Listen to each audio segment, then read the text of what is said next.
হজরত ইব্রাহিম বিবি হাজেরাকে নির্বাসন দিয়েছিলেন সত্য, কিন্তু তিনি সারা খাতুনের অনুমতি গ্রহণ করেই মক্কা নগরীতে মাঝে মাঝে এসে স্ত্রী ও পুত্র ইসমাইলের সঙ্গে সাক্ষাৎ করে যেতেন। একদিন ইব্রাহিম স্বপ্ন দেখতে পেলেন খোদা তাআলা যেন তাকে কোরবানি করবার জন্য হুকুম করেছেন।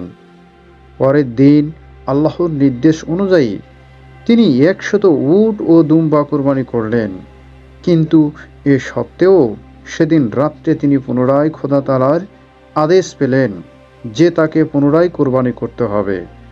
তিনি সে হুকুমও পালন করলেন, কিন্তু অতিশয় তাজ্জবের কথা, তার সেই কোরবানি গ্রহণ করলেন না। পরের রাত্রে তিনি পুনরায় খোয়াব দেখলেন খোদা তাকে যেন হুকুম করছেন, ইব্রাহিম, তোমার সর্বাপেক্ষা প্রিয় বস্তু আমার উদ্দেশ্যে কোরবানি করো। ইব্রাহিম ভীষণ বিপদে পড়ে গেলেন। সর্বাপেক্ষা প্রিয় বস্তু কি? ধন ঐশ্বর্যর বিষয় সম্পত্তি এ সকল তো প্রিয়, স্ত্রী এদের চেয়ে প্রিয়। স্ত্রী অপেক্ষা আপনার প্রাণ অধিক প্রিয়। জগতে সকলের চেয়ে প্রিয়তম তার পুত্র। নানা চিন্তায় রাত্রি প্রভাত হলো।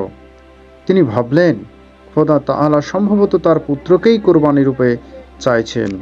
উত্তম তাই হবে।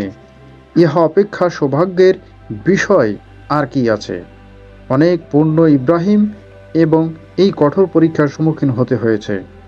খোদার অনুগ্রহ থাকলে নিশ্চয় এই হৃদয় দ্বন্দ্ব এবং ঈমান পরীক্ষায় তিনি জয়ী হতে পারবেন।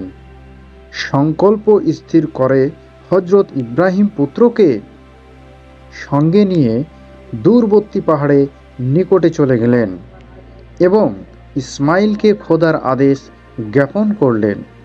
ইসমাইল পিতা কথা শুনে আপনার জীবন বলি দিতে সন্দেহ স্বীকৃতি হলেন। বললেন, আব্বা, খোদা আমার জীবন দিয়েছেন, তিনিই যখন গ্রহণ করতে চাচ্ছেন, এই আমার পরম সৌভাগ্য। আপনি যথা সম্ভব শীঘ্রই কোরবানি করুন। ইব্রাহিম মনকে দৃঢ় করে বস্ত্রের মধ্যে থেকে ছুরিকা বের করলেন। তীক্ষ্ণ ধারালো অস্ত্র প্রথম রৌদ্রে ঝলসে উঠল।